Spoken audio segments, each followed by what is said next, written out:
ទូឯកប្រុសព្យាយាមបញ្ចុះបញ្ចូលបុរសម្នាក់ឲ្យប្រញាប់ដឹកផ្លែឈើចេញមុនពេលហួសពេលសង្គ្រោះស្រាប់តែមានស្ត្រីម្នាក់ដើរចូលមកហើយចោទប្រកាន់ទូឯកប្រុសថាជាមនុស្សឆ្លៀតឱកាសចង់ទិញក្នុងតម្លៃថោកនាងបានបង្ហាញតម្លៃលក់លើទីផ្សារអនឡាញដែលមានតម្លៃខ្ពស់ជាងអ្វីដែលទូឯកប្រុសផ្ដល់ឲ្យឆ្ងាយណាស់អ្នកភូមិចាប់ផ្ដើមខឹងសម្បានឹងស្ដីបន្ទោសទូឯកប្រុសថាជាមនុស្សអាត្មានិយមទូឯកប្រុសបានព្រមានពួកគេថាបើមិនព្រមលក់ឥឡូវទេពួកគេនឹងត្រូវស្ដាយក្រោយជាមិនខានប៉ុន្មានថ្ងៃក្រោយមកស្ត្រីចំណាស់ម្នាក់បានមកអង្វរទូឯកប្រុសឲ្យជួយទិញផ្លែឈើដែលចាប់ផ្ដើមខូចអស់ស្ថានភាពក្នុងឃ្លាំងកាន់តែអាក្រក់ខណៈដែលផ្លែឈើស្រស់បានប្រែជាស្អុយរលួយស្ទើរតែទាំងអស់នៅក្នុងការិយាល័យទូឯកប្រុសបានពិភាក្សាជាមួយជំនួយការអំពីភាពល្ងង់ខ្លៃរបស់អ្នកភូមិដែលតែងតែសង្ស័យលើបំណងល្អរបស់គាត់នៅពេលពិនិត្យមើលការព្យាករណ៍អាកាសធាតុគាត់ឃើញថាភ្លៀងនឹងធ្លាក់បន្តបន្ទាប់ជាច្រើនថ្ងៃទៀតដែលនឹងធ្វើឲ្យផលដំណាំវិនាសទោះបីជាធ្លាប់ត្រូវបានគេប្រមាថក៏ទូឯកប្រុសនៅតែសម្រេចចិត្តត្រឡប់ទៅជួយពួកគេជាលើកចុងក្រោយដោយរៀបចំទាំងឯកសារនិងសាច់ប្រាក់ក្នុងអំឡុងពេលធ្វើដំណើរគាត់បានជែកជាមួយជំនួយការអំពីការលំបាកក្នុងការធ្វើជំនួញជាមួយអ្នកស្គាល់គ្នាដែលតែងតែមានការសង្ស័យទូឯកប្រុសបានត្រឡប់មកដល់ឃ្លាំងក្នុងភូមិម្ដងទៀតដើម្បីសួរនាំពីស្ថានភាពផ្លែឈើនិងចង់ដឹងថាតើពួកគេព្រមលក់ឲ្យគាត់ដែរឬទេគាត់បានបង្ហាញកិច្ចសន្យានិងផ្ដល់តម្លៃដដែលប៉ុន្តែបានបញ្ជាក់យ៉ាងច្បាស់ពីលក្ខខណ្ឌគុណភាពនៅពេលបុរសម្នាក់សង្ស័យពីការបង្អាប់តម្លៃទូឯកប្រុសក៏បានពន្យល់ពីស្តង់ដារទីផ្សារយ៉ាងម៉ឺងម៉ាត់គាត់បានសង្កត់ធ្ងន់ថាពេលវេលាគឺជាកត្តាសំខាន់បំផុតបើហួសពេលផលដំណាំទាំងនេះនឹងគ្មានតម្លៃស្របពេលអ្នកភូមិកំពុងពិចារណាស្ត្រីម្នាក់ដែលធ្លាប់បង្កបញ្ហាក៏បានលេចមុខមកម្ដងទៀតដើម្បីបន្តចាប់ប្រកាន់ទូឯកប្រុសនិងរារាំងអ្នកភូមិទោះបីជាឃើញផ្លែឈើចិត្តរលួយក៏អ្នកភូមិនៅតែមានការសង្ស័យនិងជឿតាមសម្ដីញុះញង់ដែលនាំឲ្យពួកគេវិនាសលុយដែលខ្ញុំរកបានគឺបានមកពីការចែកចាយទេអ្នកណាជាអ្នកបែងចែកទំនិញវេចខ្ចប់ដឹកជញ្ជូនទៅឃ្លាំងហើយទទួលខុសត្រូវរឿងសងសំណងក្រោយលក់អ្នកនោះហើយដែលគួរតែបានលុយនេះចុះ1គីឡូអ្នករកបានប៉ុន្មានខ្ញុំរកស៊ីណាមិនមែនធ្វើសប្បុរសធម៌ទេតែលុយដែលខ្ញុំរកបានគឺបានមកពីការខំប្រឹងរកអតិថិជនដោយខ្លួនឯងមិនមែនបានមកពីការបោកប្រាស់លុយអ្នកឯងទេគាត់ខ្លួនឯងក៏ទទួលស្គាល់ដែរពួកយើងខំប្រឹងយាមទំនិញនៅទីនេះតែលូឈួនគ្រាន់តែបង្វិលដៃបន្តិចក៏យកចំណែកធំទៅបាត់ខ្ញុំថាហើយថ្ងៃនេះមិនបានគាត់ប្រញាប់ម្លេះមិនចម្លែកទេដែលទៀមទាលុយសុទ្ធហើយរៀបចំឡានដឹកទំនិញតាមពិតទៅគឺខ្លាចគេដណ្ដើមលុយគាត់ទៅបាត់សោះអូយបើអ្នកគិតថាការរកលុយនេះវាងាយស្រួលម្លេះចុះអ្នកមកធ្វើជំនួសទៅបានបើខ្ញុំធ្វើគឺខ្ញុំធ្វើហើយការ live លក់ e-commerce ឬក្រុមលក់ផ្សេងខ្ញុំសុទ្ធតែអាចសួរបានបើអ្នកទាំងអស់គ្នាទុកចិត្តខ្ញុំនឹងជួយលក់ទំនិញនេះឲ្យធានាថាអាចលក់បានថ្លៃជាងឥឡូវយ៉ាងហោចណាស់ក៏ថ្លៃជាងតម្លៃដែលគាត់លក់ដែរហើយខ្ញុំមិនយកច្រើនទេគ្រាន់តែសុំថ្លៃសេវាកម្ម$2ក្នុង$1បានហើយត្រឹមតែ$2ហ្នឹងឬ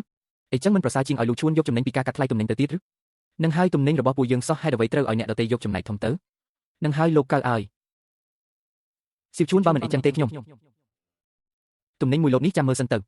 ម៉េចលោកម្ចាស់មិនសប្បាយចិត្តមែនទេខ្ញុំសប្បាយចិត្តឬអត់វាមិនសំខាន់ទេសំខាន់គឺតម្លៃថ្ងៃនេះគឺមានតែថ្ងៃនេះប៉ុណ្ណោះគំរាមអ្នកណា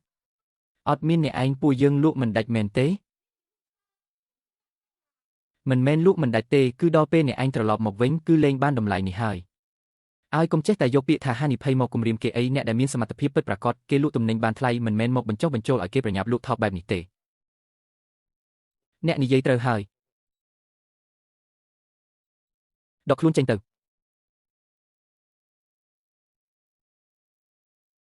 ពួកនេះស្មានថាអ្វីដែលខ្ញុំយកមកមានតែឡាន2គ្រឿងមែនទេអ្វីដែលគេចង់បានមិនមែនជាខ្ញុំទេគឺបញ្ជីទំនិញនិងផ្លូវរកស៊ីក្នុងដៃខ្ញុំនេះឯងបងគឺបោះបង់ចោលបែបនេះមែនទេមិនមែនបោះបង់ទេគឺបញ្ចប់ត្រឹមនឹងឯងតែបើក្រោយមកគេលក់មិនចេញមែននោះប្រកាសជាគេនឹងរកអ្នកទៀតហើយអានឹងជារឿងក្រោយទេថ្ងៃនេះខ្ញុំឲ្យតម្លៃមិត្តភាពបើពួកគេមិនយកទេខ្ញុំនឹងធ្វើជំនួញសុទ្ធសាធលោកលូទីបំផុតមកដល់ហើយខ្ញុំកំពុងតែគិតថាទំនិញឆ្នាំនេះរបស់អ្នកត្រូវតែទុកឲ្យពួកអ្នកស្គាល់គ្នានៅភូមិជូលីងមុនពីមុនឆ្នាំនេះមិនដូចគ្នាទេ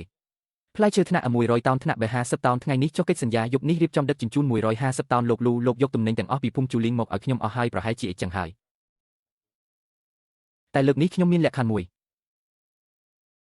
អ្នកនិយាយមកចុះកិច្ចសន្យាឲ្យច្បាស់លាស់ទាំងគុណភាពតម្លៃពេលវេលាដឹកជញ្ជូននិងការទទួលខុសត្រូវពេលខូចកិច្ចសន្យាសរសេរឲ្យច្បាស់ទាំងអស់កុំឲ្យនរណាមកលេងល្បិចនិយាយមាត់ទេជាមួយខ្ញុំឲ្យសោះគ្មានបញ្ហាទេលោកលូចង់បានច្បាប់ទម្លាប់ខ្ញុំនឹងរៀបចំឲ្យលោកតាមនឹងបងតាំងរឿងនេះបងមានសល់ទំនិញទៀតអត់ហាងនៅតំបន់ខាងជើង30កន្លែងឆ្នាំនេះចង់បន្ថែមទំនិញឆ្នាំថ្មីមួយជុំទៀតមានប៉ុន្តែគុណភាពវេចខ្ចប់និងពេលវេលាដឹកជញ្ជូនដល់ឃ្លាំងត្រូវតែធ្វើតាមស្តង់ដាររបស់ខ្ញុំទាំងអស់ទំនិញដែលដឹកមកតាមផ្លូវខ្ញុំចង់បានស្តង់ដារនឹងឯងបងជួយចាក់សោរទុកឲ្យខ្ញុំមួយមកដំបងដាក់សាឡបង10ហាងសិនបើលក់ដាច់ចាំខ្ញុំបន្ថែមទៀតបានចាំខ្ញុំផ្ញើកិច្ចសន្យាឲ្យបងពេលក្រោយលោកមិនចម្លែកទេដែលលោកហ៊ានសម្រេចចិត្តដកខ្លួនភ្លាមបែបនេះ លោកពិតជាមិនខ្វះផ្លូវរកស៊ីមែនខ្វះឬមិនខ្វះផ្លូវរកស៊ីជារឿងមួយតើវាមានតម្លៃឲ្យខ្ញុំត្រឡប់ទៅរកវិញឬអត់ជារឿងមួយទៀតអ្នកទាំងអស់គ្នានំសាច់ជ្រូកឆ្នាំថ្មីពីភូមិជូលីងថ្ងៃនេះខ្ញុំដាក់តម្លៃដាំឲ្យផ្ទាល់តែម្ដងប្រអប់កាដូពិសេស5គីឡូដាក់បញ្ជីទិញភ្លាមស្អែកខ្ញុំផ្ញើជូនភ្លាមបានហើយមានគេទិញមែន10បញ្ជីទិញ20បញ្ជីទិញហើយនេះទើបតែមួយផ្លែតសោះខ្ញុំថាហើយផ្លូវរកស៊ីត្រូវហើយតើមានទំនិញណាដែលលក់មិនដាច់នោះបើលូឈួនបានឃើញវិញប្រហែលជាខឹងរហូតមុខឡើងស្លេកហើយនឹងហើយឈុតដែលបញ្ចេញសាច់នឹងគឺគួរឲ្យខ្លាចណាស់ចាប់ពីថ្ងៃនេះទៅកុំឲ្យនរណាលក់បញ្ចុះតម្លៃទៀតឲ្យសោះទំនិញឆ្នាំថ្មីដែលថ្លៃបំផុតគឺប៉ុន្មានថ្ងៃចុងក្រោយនេះឯងបើរក្សាបានឆ្នាំនេះពួកអ្នកនឹងអាចរកចំណូលបានច្រើនមិនខានបានហើយទុកទំនិញនឹងឲ្យស្វ័យវៃទៅប្រញាប់ផ្ញើមកឲ្យខ្ញុំមកត្រៀមខ្លួននៅខាងក្រោយ3 2 1ដាក់លីងឲ្យខ្ញុំមកបងជួននៅភូមិឥឡូវអ៊ូអរខ្លាំងណាស់ស្វ័យវៃទើបតែដាក់លីងលក់ទំនិញវិញមួយគ្រាន់តែប៉ុន្មាន10ការបញ្ជីទិញក៏ធ្វើឲ្យពួកអ្នកនៅទីនោះសប្បាយចិត្តខ្លាំងដែរគ្រាន់តែប៉ុន្មាន10ការបញ្ជីទិញសោះក៏ធ្វើឲ្យពួកគេសប្បាយចិត្តដល់ថ្នាក់នេះការបញ្ជីទិញវិញគឺគ្រាន់តែជាការបញ្ជីទិញវិញប៉ុណ្ណោះអ្វីដែលអាចជួយដោះស្រាយស្តុករបស់ពួកគេបានពិតប្រាកដគឺទំនិញដែលដិតចេញទៅបានជាហូរហែមែនហើយបងជួនលោកចិនទើបតែបញ្ជាក់មកថាព្រឹកស្អែកនឹងដាក់លក់10គ្រឿងសិនបើលក់ដាច់ល្អរសៀលនឹងត្រូវដឹកបន្ថែម1ឡានទៀតប្រអប់កាដូត្រូវផ្ដល់អាទិភាពឲ្យលោកចិនទំនិញរីផ្ដល់អាទិភាពឲ្យឃ្លាំងលក់តាមក្រុមព្រឹកស្អែកម៉ោង8ឡានទី1ត្រូវតែទៅដល់ហាងលោកលូកុំបារម្ភអីមុនម៉ោង8នឹងទៅដល់ប្រកាសណាស់លោកលូហត់នឿយហើយដែលនៅចាំជាមួយពួកយើងយប់ជ្រៅបែបនេះពួកយើងធ្វើការងារនេះហើយទម្លាប់ទៅហើយតោះខ្ញុំក៏ត្រូវត្រឡប់ទៅសម្រាប់បន្តិចដែរបានហើយដើរយឺតណាយើងសហការគ្នាដោយរីករាយបងជួនបើពួកគាត់ស្អែកនៅតែមិនដឹងខ្លួនទៀតតើមិនមែនមានន័យថាអស់សង្ឃឹមទាំងស្រុងហើយមែនទេទំនិញអាចត្រឡប់មកវិញបានឬអត់មិនមែនមើលទៅលើមាត់រឹងឬមិនរឹងនោះទេគឺមើលទៅលើពេលវេលាតើវាផ្ដល់ឱកាសឲ្យអ្នកត្រឡប់មកវិញឬអត់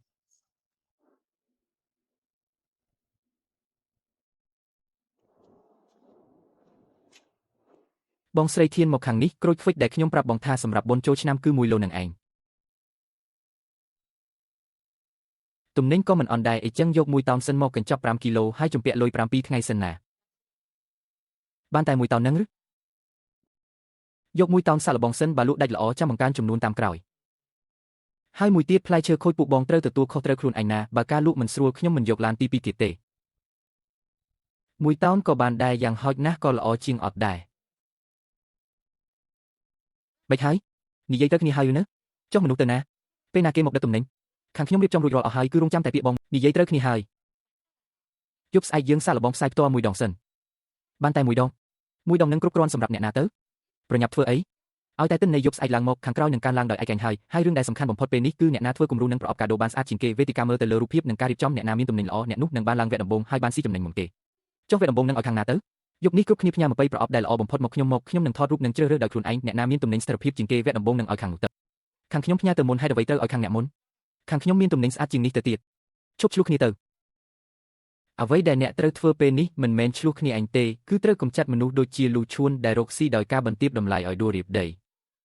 ត្រូវហើយត្រូវលក់តម្លៃខ្ពស់ឲ្យបានសិនដើម្បីឲ្យគេដឹងថាទោះគ្មានលូឈួនក៏យើងនៅតែរកលុយបានច្រើនដែរត្រូវហើយរងចាំឲ្យការបញ្ជាទិញនេះចប់សិនចាំមើលគេមានមុខឯណាត្រឡប់ទៅភូមិវិញវៃអូនមើលរបស់បងសិនមកវៃបងគឺជាអ្នកដំបងដែលជឿជាក់លើអូនណាគុំដណ្ដើមគ្នាវគ្គដំបងត្រូវការគំរូអ្នកណាមានទំនិញស្ថិរភាពជាងគេអ្នកនោះនឹងបានឡើងមុនទិញចូល500គីឡូតែលក់ចេញបានតែ400គីឡូលោកចៅស្បែករបស់លោកវាខុសគ្នាហើយទំហំក៏មិនស្មើគ្នាដែរចាំជុំទី2ទៅហេតុអ្វីត្រូវចាំកាលពីម្សិលមិញខ្ញុំមិនបាននិយាយជំនួសអ្នកទេបើលោកចង់រកលុយពិតមែនកុំមកឆ្លោះជាមួយខ្ញុំអីបើជុំទី1ធ្វើខូចហើយជុំក្រោយគឺគ្មានអ្នកណាបានស៊ីទេហើយមួយទៀតចាប់ពីពេលនេះទៅទំនិញទាំងអស់ដែលយកមកឲ្យខ្ញុំទាំងប្រអប់ sticker និងរូបថតត្រូវតែដូចគ្នាទាំងអស់ខ្ញុំនឹងរកអ្នកធ្វើស្លាកសញ្ញាឲ្យមួយផ្ទះត្រូវចេញលុយមុន500ចាំគិតលុយជាមួយថ្លៃទំនិញតាមក្រោយត្រូវចេញលុយមុនទៀតហ៎បើមិនចេញលុយមុនតើធ្វើម៉េចឲ្យគេស្គាល់ម៉ាកយីហោបានពួកលោកនៅគិតថាខ្លួនឯងកំពុងលក់របស់របរតាមផ្លូវមែនទេបានចេញក៏ចេញទៅឲ្យតែលក់បានថ្លៃលុយប៉ុណ្ណឹងមានន័យអីអានឹងក៏បោះចោលដែរមិនបោះចោលតើឲ្យយកទៅផ្សាយក្នុង live មែនទេពេលកាមេរ៉ាពង្រីកចិត្តបន្តិចសំបីតែស្នាមតិចតួចក៏គេឃើញដែរតែបើជ្រើសរើសខ្លាំងពេកបែបនេះមួយជុំត្រូវខាត់បងអស់ប៉ុន្មានទៅខាត់បងតិចតួចមានន័យអីឲ្យតែជុំទី1លក់ដាច់ទៅបានហើយពីមុនឲ្យតែអ្នករកបានមកវិញឡានប៉ុន្មានគ្រឿងទៀតក៏អាចរកបានមកវិញដែរ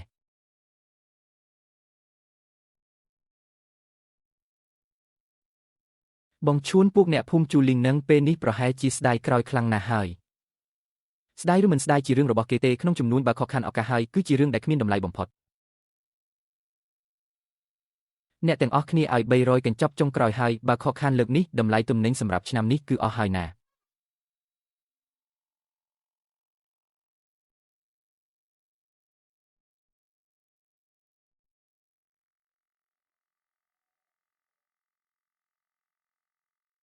លក់អស់ហើយលក់អស់មែនទែនហើយខ្ញុំថាហើយផ្លូវនេះវាប្រសើរជាងការលក់ដុំទាំងឡានទៅទៀតឃើញទេទំនិញមួយតោនលក់ចេញយ៉ាងស្រួលបួលបើលូឈួនឃើញវិញប្រហែលជាខឹងឡើងមុខឡើងខៀវហើយទៀតហើយមិនដែរចាប់ពីថ្ងៃនេះទៅអ្នកណាដែលចង់តាមខ្ញុំរកស៊ីគឺត្រូវធ្វើតាមប្រអប់កាដូនិងស្លាកសញ្ញានេះ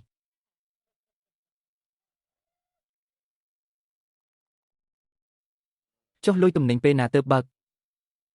ការទូទាត់តាមវេទិកាមិនលឿនពេកទេរងចាំការទទួលទំនិញមានស្ថិរភាពហើយសេវាកម្មក្រោយការលក់ចប់សពគ្រប់ទើបខ្ញុំបើកលុយឲ្យអ្នកទាំងអស់គ្នាចុះលើកទី1នេះយើងរកបានប៉ុន្មានដែរអ្នកទាំងអស់គ្នាមើលចុះជាង30000ឯណោះនេះគ្រាន់តែជាការសាកល្បងប៉ុណ្ណោះប៉ុន្តែក្រោយទៀតបើចង់បង្កើនចំនួនលក់គឺត្រូវតែរៀបចំការវេចខ្ចប់និងការផ្សព្វផ្សាយឲ្យបានល្អហាងនីមួយចំណាយ1000ដើម្បីធ្វើរូបភាពនិងការផ្សព្វផ្សាយឲ្យដូចគ្នាបានខ្ញុំចេញលុយខ្ញុំក៏ចេញដែរមកដល់ដំណាក់កាលនេះហើយមិនអាចដកខ្លួនពាក់កណ្ដាលទីបានទេ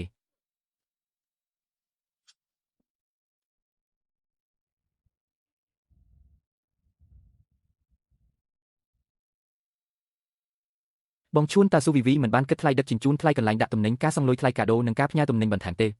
ខ្ញុំប្រាប់ទៅសុនមែនស៊ូហ្វៃឲ្យស៊ូហ្វៃពួកអ្នកភូមិទាំងនេះត្រូវអ្នកធ្វើឲ្យវេទនេះអស់ហើយបងឈួនយើងពិតជាត្រូវឈរមើលបែបនេះមែនឬយ៉ាងណាក៏យើងសហការគ្នាជាច្រើនឆ្នាំមកហើយស៊ីវិនក្រៅពីឈរមើលតើអាចធ្វើអ្វីបានទៀតពេលនេះតើពួកគេអាចស្ដាប់សម្ដីអ្នកណាបានទៅ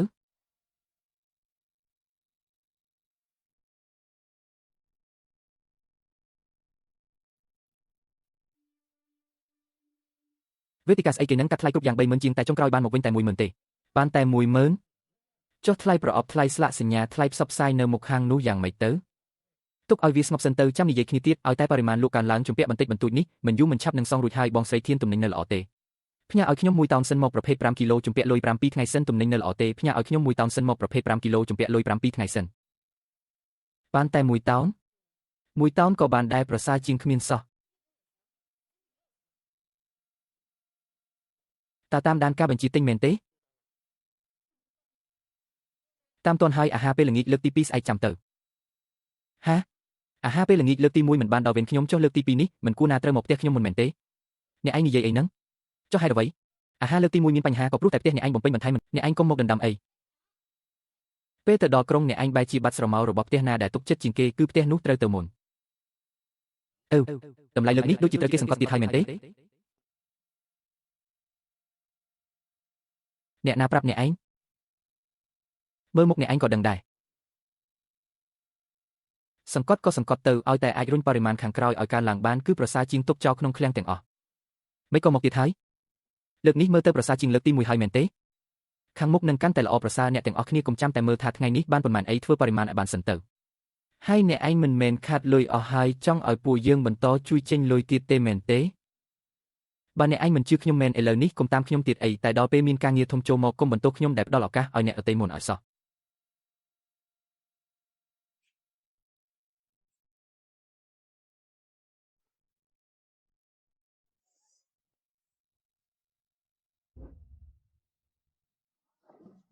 អាហា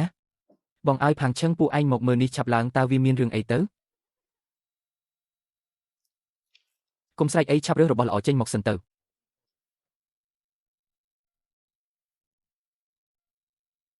បងជួនខាងនោះហាក់ដូចជាមានបញ្ហាពិតមែនហើយឥឡូវនេះគ្រាន់តែជាការចាប់ផ្ដើមទេចាំដល់ពេលពួកគេដឹងថាទំនិញដែលពិបាកលក់បំផុតនោះត្រូវបានស្តុកទុកក្នុងដៃពួកគេអស់ហើយទើបហៅថាមានបញ្ហាពិតប្រាកដរើសរបស់ល្អចេញមកសិនទៅចំណែករបស់ដែលសល់ចាំខ្ញុំរកវិធីដោះស្រាយតាមក្រោយ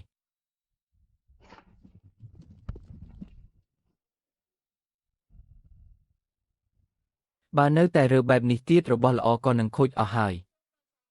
ចុះអញចង់ឲ្យធ្វើម៉េចបើទុកចោលមិនរើវានឹងកាន់តែខូចលឿនរើយករបស់នៅខាងក្រៅដែលនៅមើលទៅបានយកចេញទៅសិនទៅនៅសល់ប៉ុន្មាននឹងយកទៅបដូរប្រអប់ថ្មីហើយទ្របប្រដាស់កាតុងពីក្រោមទៅកុំទាន់ឲ្យភ័យអីយកដែលមើលទៅបានមកបែងចែកម្ដងទៀតទៅអនាគតដកវាចេញឲ្យតែមានការកំងចូលមកបន្តទៀតរបស់ទាំងនេះនៅអាចសង្គ្រោះបានការកំងពីខាងក្រៅនឹងមិនដាច់មែនឬយ៉ាងហោចណាស់ក៏ឥឡូវនេះនៅមានដែរពួកអ្នកកុំទាន់អាចច្របូកច្របល់ខ្លួនឯងអី របស់ដែលនៅក្នុងឃ្លាំងនឹងខូចអស់ហើយមែនទេខូចមិនច្រើនទេយកមកពិនិត្យមើលសិនទៅ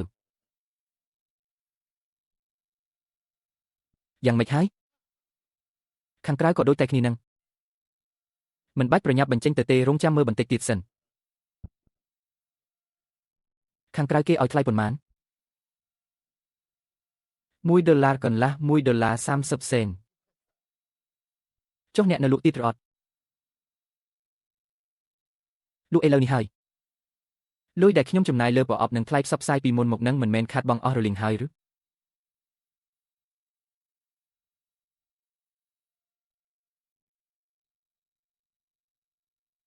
មើលរើសសិនទៅនេះអ្នកនៅគិតចង់លេងបន្តទៀតមែនទេ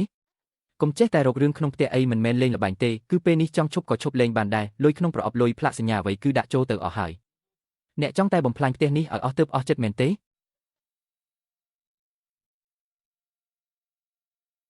មើលនេះចុះរបស់របរធ្លាក់ថ្លៃបែបនេះអ្នកយកអត់មួយលក់3ខ្ញុំនៅគិតថាថ្លៃផងហ្វាំងឈឹងថ្ងៃនេះចេញទៅសាកបើកបរខ្លាចថាប្រហែលជាមិនមែនដូចអ្វីដែលគាត់និយាយថ្ងៃនេះទេដឹងទៀបតាទៀបប៉ុណ្ណាទៅ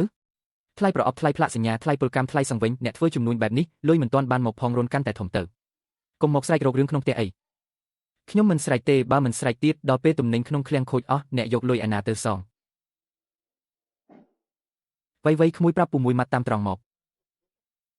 តើនៅខាងក្រោយនឹងនៅមានការងារណាដែលអាចទទួលធ្វើបានភ្លាមទៀតទេវីក្មួយប្រាប់ពូត្រង់មកតើនៅខាងក្រោយនឹងនៅមានការងារណាដែលអាចទទួលធ្វើបានភ្លាមទៀតទេមានពូខ្ញុំកំពុងតែតាមដានរឿងនឹងនៅឡើយទេបើពូភ័យស្លន់ស្លោពេលនេះគឺខំប្រឹងមកទាំងអស់នេះនឹងខាត់បងអស់ហើយសុំតែមួយទៀតចុះឲ្យតែបានមួយទៀតដែលសមរម្យមកលោកកៅធ្វើរួចរាល់ហើយតាមមកដល់ទីនេះទៀតតែលទ្ធផលគឺនៅតែលក់មិនចេញគ្មានអ្នកណានិយាយអ្វីទាំងអស់ប៉ុន្តែគ្រប់គ្នានឹកឃើញដល់ថ្ងៃនោះដែលគាត់ឈរនិយាយនៅក្នុងរោងផ្លែឈើបើអញ្ចឹងក៏ហីចុះការរកស៊ីមិនមែនរងចាំឲ្យគេបដូរចិត្តនោះទេខ្ញុំនិយាយហើយថាថ្ងៃនេះគឺមានតែថ្ងៃនេះប៉ុណ្ណោះលោកកៅបើលោកលក់ពេលនេះគឺចាញ់បោកគេហើយខាងខ្ញុំមានខ្សែបណ្ដាញកំពុងតាមដាននៅឡើយអ្នកណាអន់ក្បាលមុនពេលនេះអ្នកនោះនឹងខាតបង់ខ្លាំងបំផុត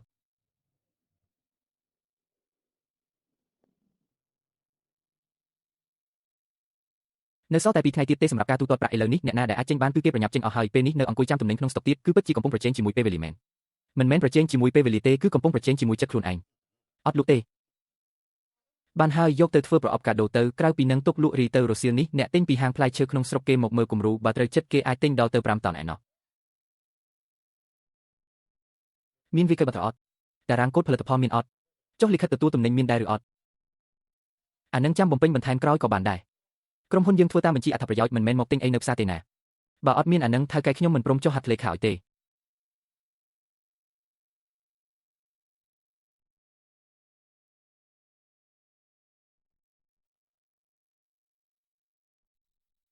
ចុះការបញ្ជីទិញរសៀលនេះមិនហើយចរចាបានសម្រេចអត់ចិត្តបានហើយគេគ្រាន់តែរឿងច្រើនបន្តិចចាំខ្ញុំរៀបចំឯកសារឲ្យគ្រប់សិនចាំចាប់ផ្ដើមបញ្ចេញទំនិញអញ្ចឹងយើងកាន់តែមិនអាចលក់ថោកបានមែនទេពិតជាមិនបានទេបើលក់ថោកឥឡូវស្មើនឹងបោះបង់ឱកាសលក់ថ្លៃនៅថ្ងៃក្រោយអស់ហើយខ្ញុំសួរម្ដងទៀតណាផ្លែឈើលក់រី$2ទូទាត់ភ្លាមលក់អត់ពួកយើងដើរតាមក្រោយគឺយកកញ្ចប់អត្ថប្រយោជន៍ថ្លៃនៅទីនេះកុំមកធ្វើឲ្យគេចង់ក្អួតអីទុកពេលឲ្យ2ថ្ងៃទៀតខ្លាចតែអ្នករកពួកយើងមិនឃើញសំបីតែស្រមោលបានតើពួកអ្នកចង់រងចាំបន្តទៀតក៏តាមចិត្តខ្ញុំគ្មានពេលទំនេរមកអង្គុយចាំពួកអ្នកទេយកលុយប៉ុន្មានម៉ឺននឹងទៅចុះ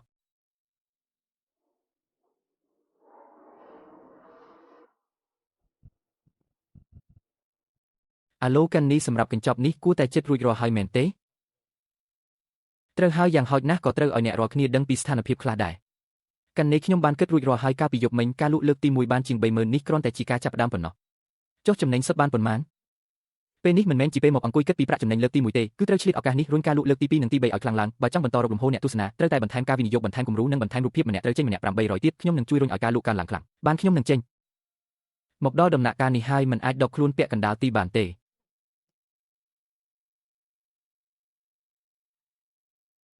លោកកៅខ្ញុំសូមដាស់តឿនអ្នកជាលើកចុងក្រោយអីគេទំនិញកម្រិតមធ្យមរបស់ឯងនឹងបើមិនបញ្ចេញទេគឺមានតែធ្លាក់ថ្លៃជាងនឹងទៀតហើយថ្ងៃនេះគេនៅឲ្យឯង2ដុំតែថ្ងៃស្អែកមិនប្រកាសថាមានទៀតទេខាងខ្ញុំសុទ្ធតែជាការបញ្ជាទិញថ្លៃមិនបាច់មកបារម្ភជំនួសខ្ញុំទេណាមនុស្សយើងបើបានឃើញតម្លៃខ្ពស់ហើយគឺពិបាកនឹងអន់មើលរណ្ដៅដែលកំពុងតែប្រេះនៅក្រោមជើងណា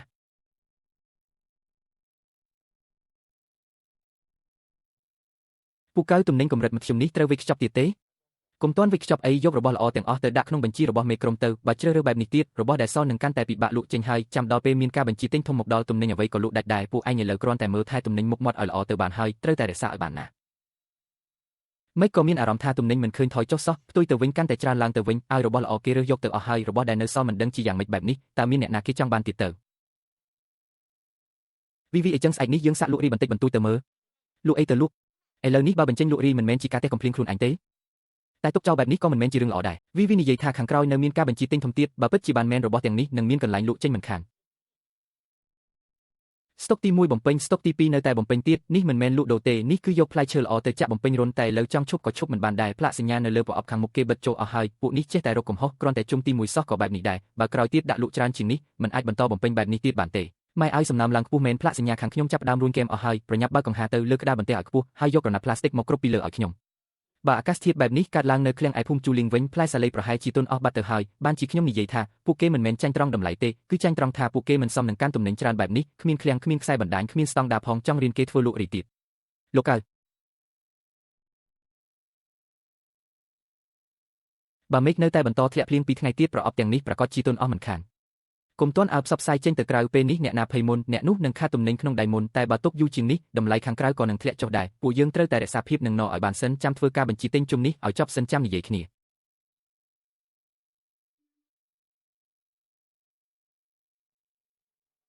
មិនក៏ឯងល្ងងម្លេះតើអាចចេញវិកបតបានទេកំពុងតែសម្របសម្រួលគ្នាតាមការសន្យាថានឹងស្តុកទំនិញតាមលេខកូដតែមួយតើអ្នកអាចសម្រេចចិត្តបានទេពេលនេះ2ថ្ងៃទៀតនឹងបានហើយអញ្ចឹងចាំអ្នករៀបចំរួចរាល់សិនចាំនិយាយគ្នាពេលវេលាសម្រាប់បញ្ជីទិញសុខុមាលភាពរបស់យើងគឺតឹងណែនណាស់យើងមិនរងចាំទេណាចុះបញ្ជីទិញរបស់ក្រុមហ៊ុនវិញយ៉ាងម៉េចដែរគ្មានបញ្ហាទេគ្រាន់តែខាងគេដំណើរការយឺតបន្តិចត្រូវរងចាំបន្តិចទៀតអត់បញ្ហាទេអញ្ចឹងតើយើងកាន់តែត្រូវរក្សាទំនិញទុកមែនទេពិតមែនហើយពេលនេះអ្នកណាហ៊ានលក់ក្នុងតម្លៃទាបគឺអ្នកនោះកំពុងតែបោះបង់លុយធំនៅខាងមុខចោលហើយអ្វីដែលកំពុងរក្សាទុកមិនមែនជាទំនិញទេគឺជារូបភាពបំផន់ភ្នែកវីវេនិយាយបានសមហេតុផលណាស់គិតថា2ថ្ងៃទៀតនឹងអាចសម្រេចបានហើយខ្ញុំឃើញនាងជាមួយអាអ្នកត្រកូលលោកនឹងហាក់ដូចជាស្និទ្ធស្នាលគ្នាណាស់សម្រេចបានក៏សម្រេចទៅចុះតែចុះលុយកាក់វិញយ៉ាងម៉េចតើពេលណាទើបបានលុយមកវិញធ្វើការបញ្ជីទិញធំមិនមែនងាយស្រួលបានលុយលឿនបែបនេះទេថ្លៃដឹកជញ្ជូនថ្លៃកន្លែងដាក់ទំនិញថ្លៃផ្ញើទំនិញជំនួសថ្លៃសងប្រាក់វិញថ្លៃថតរូបកាដូអ្នកមើលខ្លួនឯងទៅមើលតាមមួយណាមិនត្រូវការលុយសោះតែប៉ុណ្្នឹងទេធ្វើការងារហត់នឿយយូរអង្វែងមិនស្មើនឹងលក់រីផ្ទាល់ផងអ្នកគ្រាន់តែសម្លឹងមើលការកើនឡើងដំបូងតើវាមានន័យអ្វីទៅចុះខាងគេពេលនេះស្ថានភាពយ៉ាងម៉េចទៅហើយស្ថានភាពនិយាយទៅបានការអីលុយចំណាយអស់ហើយទាំងថ្លៃកន្លែងថ្លៃដឹកជញ្ជូនថ្លៃផ្ញើអីវ៉ាន់ថ្លៃថតរូបអាណាខ្លះមិនមែនចំណាយលើទំនិញចំណាយលើអីវាជារឿងរបស់អ្នកបើមិនមែនមកពីទំនិញអ្នកមិននឹងនោះទេតើត្រូវទទួលមកវិញច្រើនម្ល៉េះលើកទី1លើកទី2លើកទី2លើកទី2ហេតុអ្វីត្រូវសងមកវិញរហូតក្នុងចិត្តអ្នកឥឡូវអ្នកមកបន្ទោសពួកយើងវិញកាលពីដើមមិនមែនអ្នកទេហោដែលនិយាយថាគ្រាន់តែលក់ចេញបានខាងក្រោយសុទ្ធតែអាចដោះស្រាយបានអូសបន្លាយបន្តទៀតទៅគ្រាន់តែអូសបន្លាយបន្តិចទៀតប្រហែលជាអាចនៅមានដង្ហើមដកខ្លះ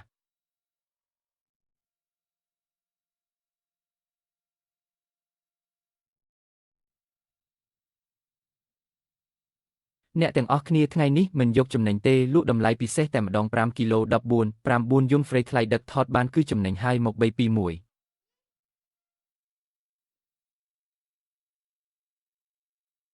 ពួកអ្នកក្រអើយមិនចេះកម្រើកសោះអ្នកនៅឲ្យពួកយើងរងចាំអីទៀតបើរងចាំបន្តទៀតទំនិញនៅរោងចក្រនោះនឹងខូចអស់ហើយឥឡូវមិនមែនជាពេលមកជេរគ្នាទេចុះតើមានអ្នកណាអាចទទួលទៀតទេតម្លៃនឹងទិញតាមអនឡាញក៏បានដែរតើមានអ្នកណាទៅទិញតាមផ្លូវទៀត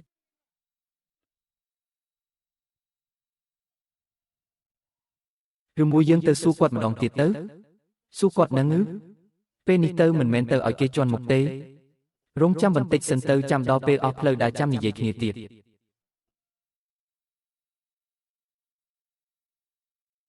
នឹងហើយមិនដូចកន្លែងលក់បញ្ចុះតម្លៃតាមផ្លូវខ្លះទេទិញទៅគឺអាស្រ័យលើសំណាងសុទ្ធតែម្ដង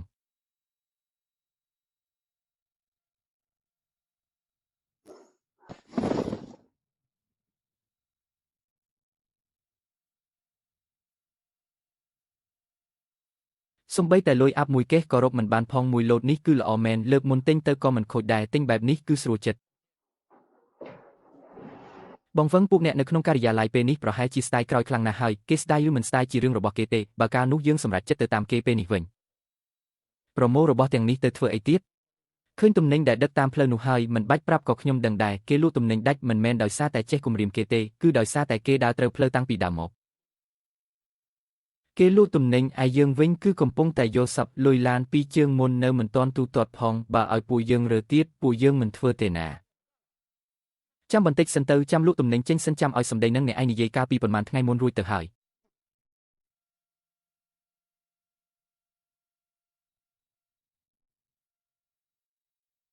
កម្មករទាលុយប្រអប់ក៏ទាលុយថ្លៃជួលឃ្លាំងក៏ទាលុយដែរលើកនេះអ្នកលក់ចេញទៅតើអ្នកគិតថាយកអីទៅសងគេខ្ញុំក៏មិនដឹងដែរពីមុនគិតតែរឿងរកលុយធំឥឡូវសំបីតែរើប្រអប់ក៏ត្រូវធ្វើខ្លួនឯងដែរឈៀវជួនឲ្យសៀវភៅនៅទីនេះនៅមានមួយចំនួនទៀតដែលមើលបានអ្នកយកទៅលក់តាមតម្លៃទីផ្សារឥឡូវនេះក៏បានដែរបើអាចលក់ចេញបានខ្ញុំអាចមើលឲ្យបានប៉ុន្តែត្រូវគិតតាមតម្លៃទីផ្សារឥឡូវនេះប៉ុន្មានតម្លៃទីផ្សារនឹងឯងមិនមែនជាតម្លៃមិត្តភាពទេណាលុយមួយដុំនេះគឺគ្រាន់តែជាការអាណិតអាសូរតែប៉ុណ្ណោះមួយដុំនឹងមួយដុំនឹងក៏មានគេមើលដែរឯងនៅរអ៊ូថាទៀបទៀតឥឡូវឯងកំពុងតែចិត្តខ្សែធនហើយលក់ចេញបានក៏ល្អណាស់ទៅហើយកុំរើសអើងទៀតអីមិនដែលលោកលូឈួនព្រមទទួលទេ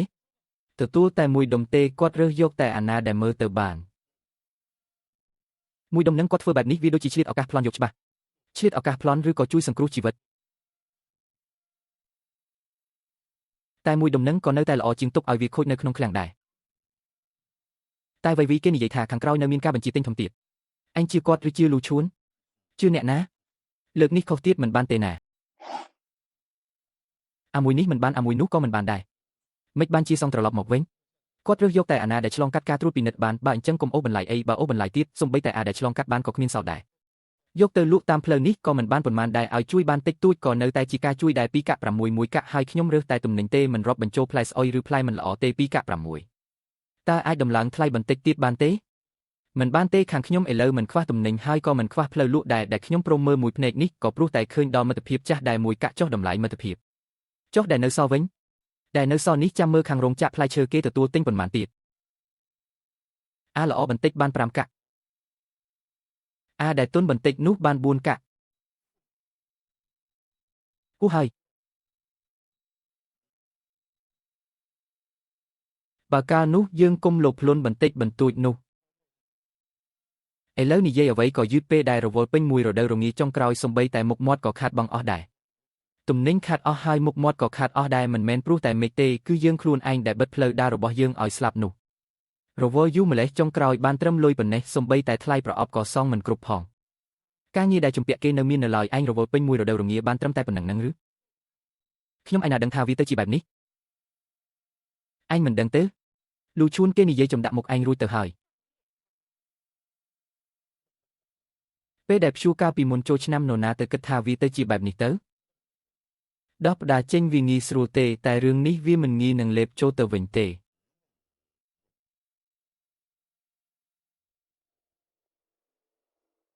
លុយថ្លៃផ្សព្វផ្សាយនិងថ្លៃស្លាកសញ្ញាដែលបានយកពីគេពីមុនឯងត្រូវតែរកពាក្យដោះសារប្រាប់គេឲ្យហើយ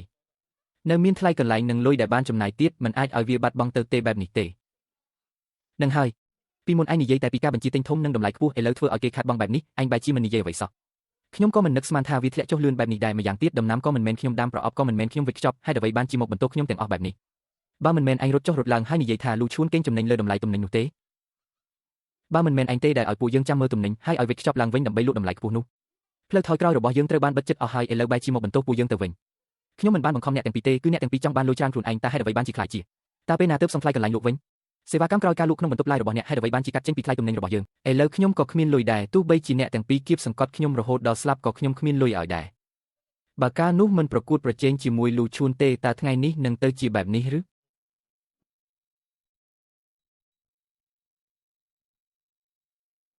ពីមុនមិនមែនគេជាអ្នកពូកែស្រែកបំផុតទេចុះហេតុអ្វីឥឡូវសំបីតែឡាយក៏មិនហ៊ានបើក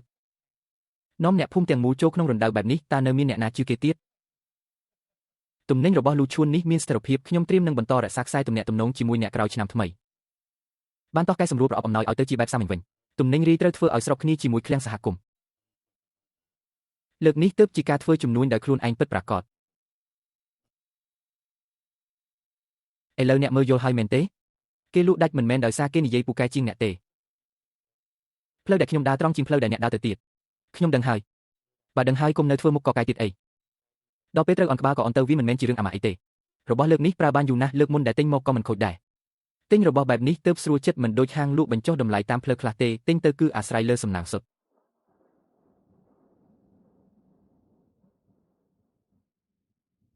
ថ្លៃឈ្នួលខែនេះចុះអ្នកនៅបន្តជួលទៀតរត់កុំនៅទ្រាំទៀតអីបើនៅតែបន្តបែបនេះខ្លាចតែត្រូវអូសទាញគ្រួសារចូលទៅជាមួយទេ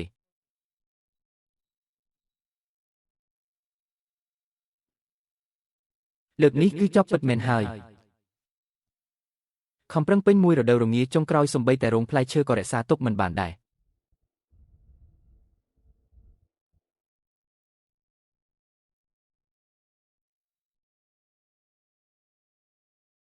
កូនច័ន្ទពូថ្ងៃនេះមិនមែនមកលក់ទំនិញទេពូមកដើម្បីទទួលស្គាល់កំហុសកាលពីមុនអ្នក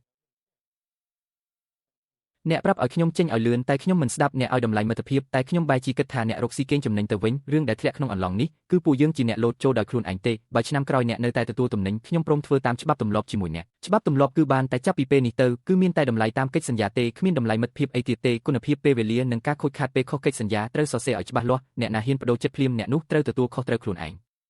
បានក្រុមមនុស្សទាំងនេះទាល់តែដល់ថ្ងៃនេះទើបដឹងខ្លួនថាធ្លាក់ក្នុងអន្លង់ពិតប្រាកដអ្នកណាក៏ចង់រកចំណេញច្រើនដែរមិនមែនជារឿងខុសទេតែការរកស៊ីពិតប្រាកដត្រូវចេះមើលថាអ្វីដែលគួរទទួលយកហើយអ្វីដែលមិនគួរប្រថុយធ្វើចំការផ្លែឈើនៅខាងត្បូងក្រុងគេព្រមផ្ដល់ទិន្នផលទាំងរដូវកាលឆ្នាំក្រោយឲ្យអ្នកតែលក្ខខណ្ឌគឺអ្នកត្រូវបន្ថែមខ្សែសង្វាក់តម្រៀបទំនិញមួយទៀតបន្ថែមទៅប្រអប់កាដូទំនិញលក់រាយនិងឃ្លាំងសហគមន៍ត្រូវបែងចែកខ្សែសង្វាក់ឲ្យដាច់ពីគ្នាចុះភូមិជូលីងវិញតើទៅថ្ងៃមុខគឺលែងត្រូវការគេទៀតហើយមែនទេមិនមែនលែងត្រូវការទេតែអ្នកណាដែលចង់ចូលមកគឺត្រូវរៀនគោរពច្បាប់ទម្លាប់សិនពីមុនគេនិយាយថាអ្នករកស៊ីចំណេញលើថ្លៃដើមឥឡូវមើលទៅមិនមែនខុសត្រង់ថ្លៃដើមទេគឺខុសទាំងផ្លូវដើរតែម្ដង